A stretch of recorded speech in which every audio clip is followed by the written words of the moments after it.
As you may remember, in January, I announced that my administration would work to do our best by the Louisianans who are able-bodied adults participating in SNAP food assistance program, but who are not currently employed. For the past 19 years, Louisiana has qualified and actually received a waiver to the federal work requirement for this particular group because we've had such high unemployment rates compared to the national average. All of my predecessors continued to request this waiver, including Governor Jindal, who did so all 8 years of his administration, until such time as he was 3 months from leaving office, and he decided not to request it for my administration's first year. But as I promised back in December, I remain committed to finding a real solution, a real way forward to help put more people to work without at the same time blindly refusing to request the waiver and resulting in some of our citizens losing access to what amounts to be less than $50 a week in food assistance that is sorely needed. So today, I'm announcing that with this executive order that I'll sign in a few moments, we will require able-bodied adults without dependents, and they're called ABODs. I struggle with that, but we call them ABODs in the federal program who participate in SNAP. They're going to be required to participate in person at Louisiana Workforce Commission Business and Career Solution Centers around the state and actively engage with these programs in skills and job training in order to continue to receive their SNAP food assistance. This will apply to adults who qualify for SNAP who are 18 to 49 years old, who are not pregnant or disabled, and who do not live in a home receiving SNAP benefits where the child is under the age of 18. This will be a new partnership connecting the Department of Children and Family Services, the Louisiana Workforce Commission, and the Louisiana Community Technical College system to deliver personal assistance, meeting each ABOD SNAP recipient where they are for skills assessment and training, and then connecting them with jobs. Beginning July 1st, 2016, DCFS will refer each ABOD participant to go in person to participate at one of the 59 Business and Career Solution Centers, such as the one we're at right now in Hammond, where the Louisiana Community Technical College system is already partnering with its Work Ready U skills assessment and job training programs.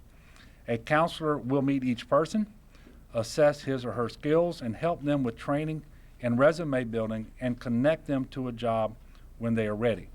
As long as the ABOD participants continue to engage in the programs at these career centers, they will stay in compliance with the Department of Children and Family Services.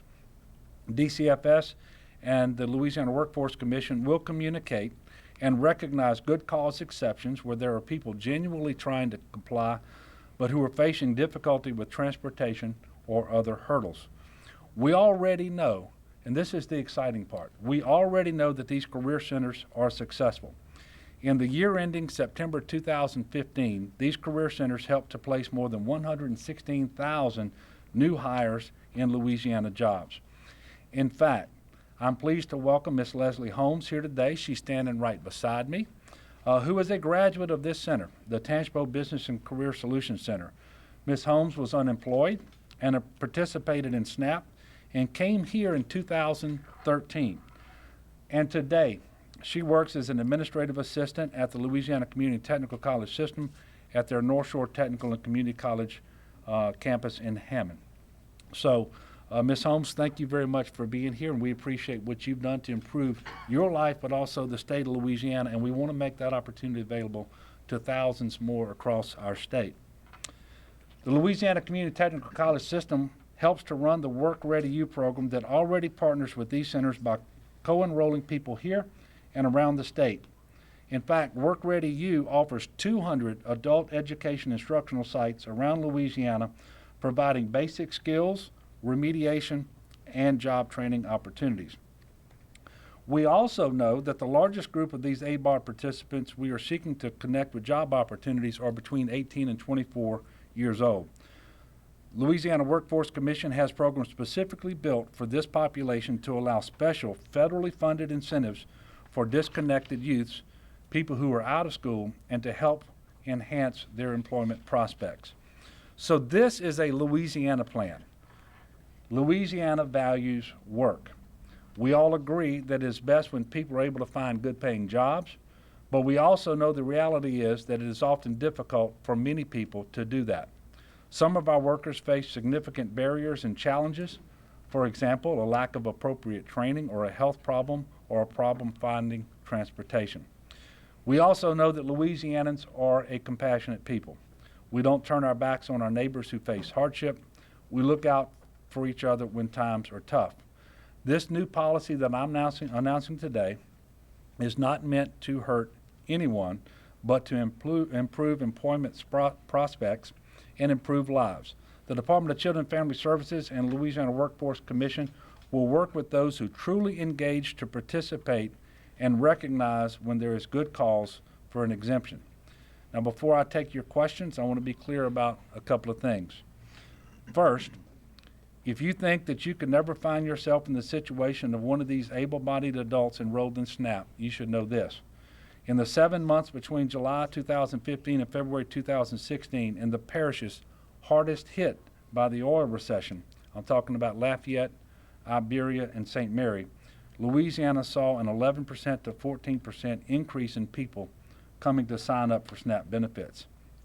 Secondly, why am I pursuing this path instead of simply refusing to request the waiver? Simply put, this is a better approach. This is a better path for Louisiana citizens because without the waiver, federal regulations make it very expensive and burdensome to deal with the work requirements. DCFS and our Workforce Commission tell me the cost would be prohibitive, and this is quite simply a better approach that we expect to be more successful.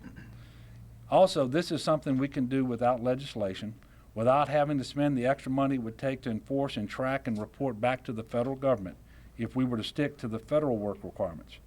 The federal government allows us to make our own plan.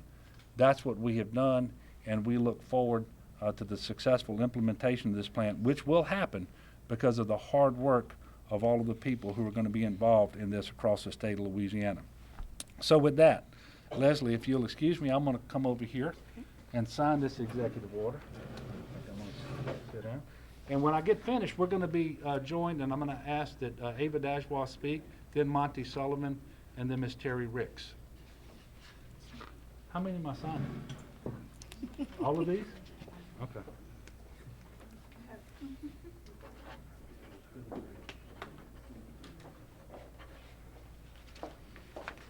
There's one.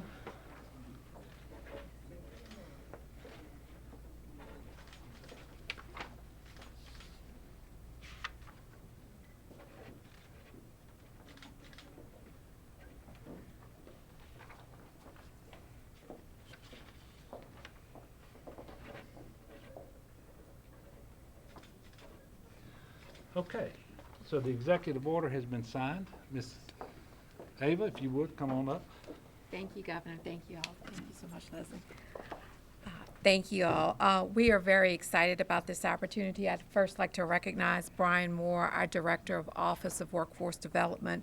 There are 59 business and career solution centers around the state, as the governor said, and we connect people to prosperity at these centers. Today is just another example of that, and we look forward to working with this group of individuals, making sure that they receive all the services they need to help them to their road to prosperity. So we look forward to this initiative, and it's time for Louisiana to create its own initiative so that we can serve our citizens and open the doors of opportunity to everyone. Thank you. Thank you. Monty? Good afternoon. Governor Edwards, thank you. On behalf of the 13 community and technical colleges across Louisiana, the more than 160,000 students that we serve, on behalf of our members of the Board of Supervisors who join us today, Ms. Helen Carter, Mr. Mickey Murphy, thank you for being with us. Louisiana's community and technical colleges, the Louisiana Workforce Commission, Department of Children and Family Services are excited to continue our relationship on behalf of the people of Louisiana. What I like most about this effort is that it builds upon the relationships that already exist and takes a Louisiana approach, one that is uniquely Louisiana, to go to our people, to ensure that the people of Louisiana have the access to the opportunities that we built right here at home. Could not be more excited. The example that Leslie Holmes has set for so many others around her, so excited to have her here today. You know what, this young lady will leave here today and will go represent North Shore Technical Community College at Skills USA in Shreveport, and again continue to be an example to students all over, not just Louisiana, but all over the country. She may hold an associate degree, but let me tell you, it's a PhD in personality. She has a PhD in personality, never forget it. Governor, thank you for your leadership on this initiative. I want to also thank Representative Broadwaters. I know he was sharing with me earlier that this is a discussion that the two of you have been at for a long time, and very much appreciate you continuing to provide that leadership. Thank you. Thank you. Governor Edwards, we do want to thank you too on behalf of the Department of Children and Family Services. This is what we do. We want to bring all of Louisiana citizens a Louisiana plan to self-sufficiency. We want to continue to provide that structured support for all the citizens to get where they want to be, and that is self-sufficiency. Your leadership will lead us there. We thank you for this initiative, and we will continue to work with our great partners and look forward to seeing great outcomes for the citizens in Louisiana. Thank you, Governor. Thank you. I want to thank all the people for coming out here today because this truly is important. It's historic. We are striking the right balance as we move Louisiana forward, put people back to work, do it in a compassionate way, and take advantage of the assistance that we've been offered from the federal government, but doing it our way with maximum flexibility to interact with these people and actually assess their abilities, their needs, and then match them up with the services that are going to best prepare them for success with a career in employment. So with that, I am happy to take some questions if you all have them.